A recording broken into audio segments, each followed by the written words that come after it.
Are you looking for a new way to expand your ink collection, but don't really have the money to sink into new inks?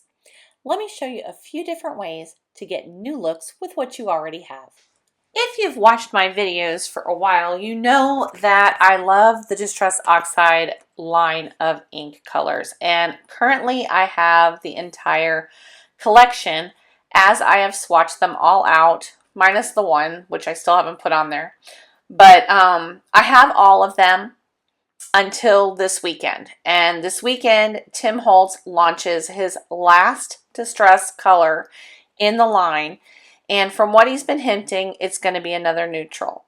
So we're just going to have to wait and see. And then I'll have to update my little listy poo here. But swatching gives you a really good representation of what you have. And if you've been using the colors for a long time, you pretty much can look at a color and go, oh, this color will match. However, there are ways to expand what you already have by mixing. And we're going to do some ink blending and some embossing, and I'm going to show you how we can get more from this particular lineup.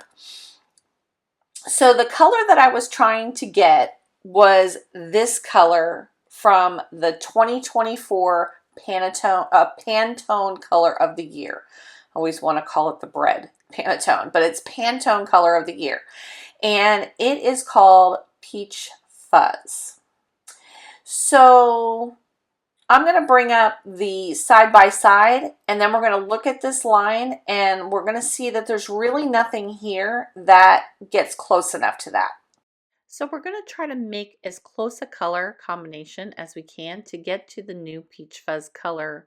And it could potentially start out with an orange or even a pinky color base.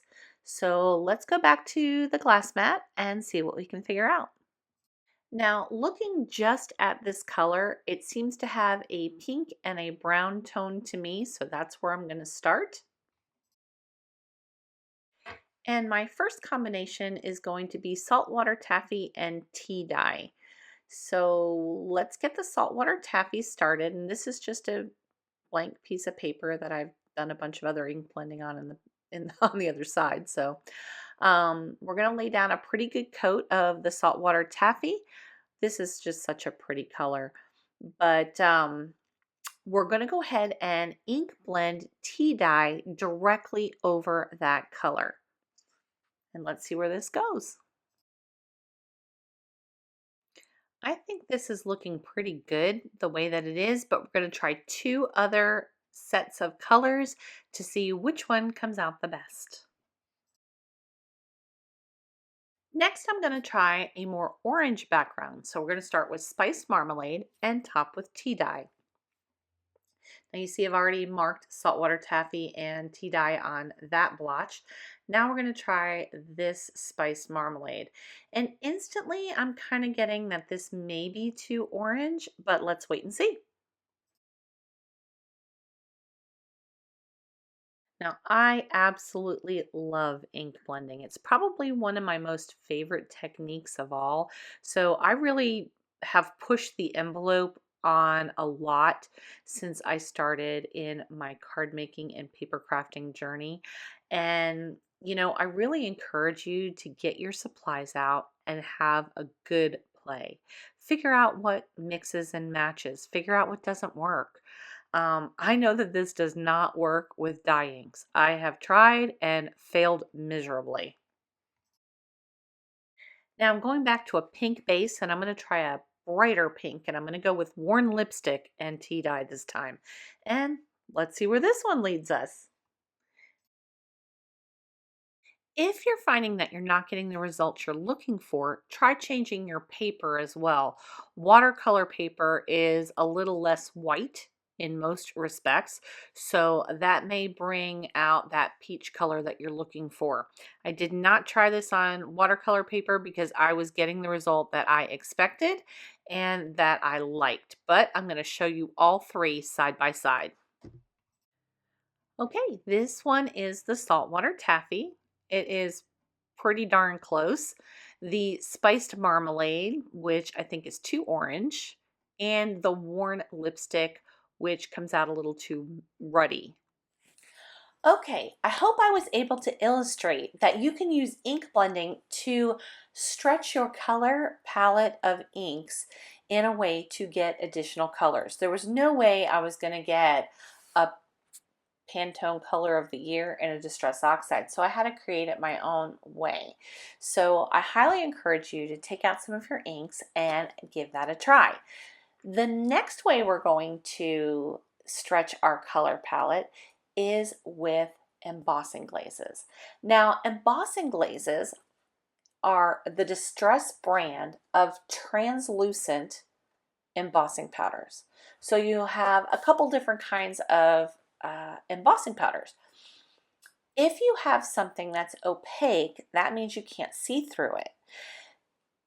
If you stamp down a pink stamp and you put white embossing powder over it that's opaque, all you're going to see is white embossing powder. You're not going to see the pink beneath it. If you stamp pink image on your cardstock and you cover it with an embossing glaze or a translucent embossing powder, whatever color that powder is going to change the way that the ink appears underneath it.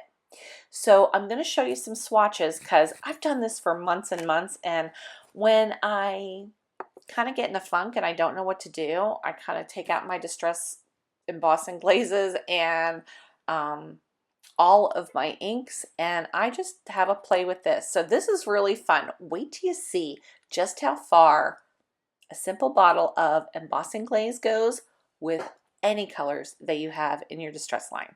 Let's take a peek. Let me know in the comments below if you have a favorite ink blend to make a brand new color.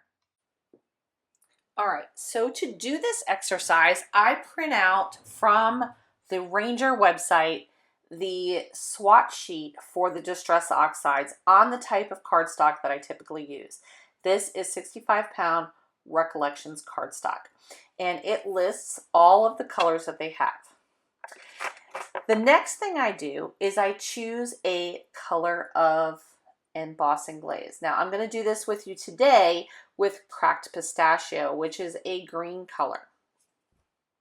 But I want to show you just how far this can take you. I used, let's see if I can find it, Speckled Egg, which is a blue color. And I put it over every one of my Distress Oxide colors. When I used spun sugar and I topped it with Speckled Egg, that's the color I got. It's kind of a purpley color. So on each of my things, I put myself a note that this is Speckled Egg over top. Kitsch Flamingo is also a bright pink, and it becomes a darker purple. Twisted Citron actually gets to be a darker green when I put that blue over top. But as you can see, I have created loads and loads of colors that are expanded from the Distress Oxide line. Peacock feathers, look at those two. Weathered wood, look at how different those are. So I've actually done this with, let's see if I can finish it, Lumberjack Plaid, which is a red. And as you can see, all I do get, no matter what color base I get, is another color of red. I've done this with Rusty Hinge. I pretty much get a lot of browns and kind of rust colors. Not to be unexpected. This is Wild Honey. This is a yellow color. Look at how different Spun Sugar is when I put Wild Honey on top. I get a bright yellow. Or Barn Door, a much deeper red. Here's the oranges. Carved Pumpkin, Fossilized Amber, Bundled Sage, Pine Needles. I forgot to put that on my embossing thing. Salty Ocean, So blue and yellow make green. So that's what I got. So I've expanded my colors tremendously by using a different color of glaze. Twisted Citron is one of my favorite. I got a lot of greens, but I really like green. My Broken China brought me blues, greens, and in some cases purples. And Antique Linen, that kind of dulled some things down. So my Fossilized Amber looks better. My Carved Pumpkin looks better. It kind of just makes the color come out brighter, I think anyway. The Chipped Sapphire is just a deeper color. Here's the Abandoned Coral with the Antique Linen. So it just really enhances that color. So we're going to use Cracked Pistachio, my embossing powder, a new sheet. I have a stamp on a block. It's just a little circular stamp. And then I have all of my inks that I'm going to bring out, along with my embossing tool. So the first thing I'm going to do is I'm going to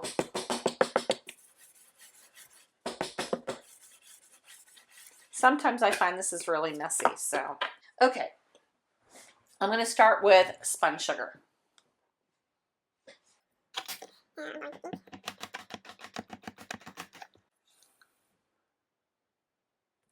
And these are great inks to be able to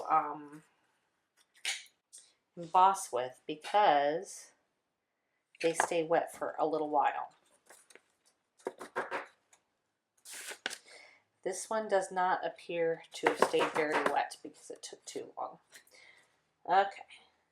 Okay, so I am back. I have re-inked this pad, and we're going to try this one more time. Ink up our stamp.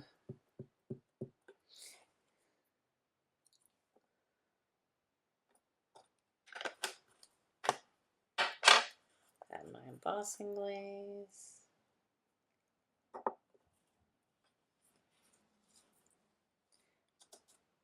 Much better coverage. Okay, so that's what it was. I needed to re-ink my stamp pad.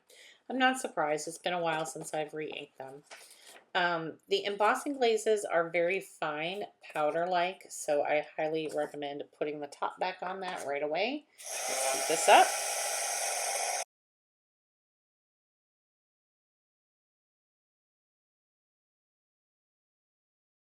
So as it is right now, the pink underneath, not real excited about it, but I'm going to keep going. And this one is going to be Kitsch Flamingo. Brighter pink. Let's see how the pinks do. So I'm still getting some funky colors, but that's okay. I'm going to keep going, and I will catch back up with you when I start to see some changes in the colors. Now, at this point, I pretty much have my swatch chart nearly complete, but I did change up how I did it. I found that most of my ink pads were on the dry side and weren't staying wet enough to get the powder to stick. So I decided to go ahead and do all of my ink swatches, let them dry, and then use Versamark on top, which stays stickier and wetter for longer. So I can just go ahead and do a full row all in one shot. Heat emboss, and we are rearing to go to the next line. Okay, and here's a final look at the swatch chart that I made with every Distress Oxide ink color with Speckled Egg Distress Embossing Glaze on top. And I'm going to show you what I made with those colors. And here's a look at the Pantone color of the year that I was trying to match. This one has Saltwater Taffy and Tea Dye Oxide for a background. This one did the same background along with an embossed stripe, and this one I used the elements of the birdhouse and the bird wings with our two techniques.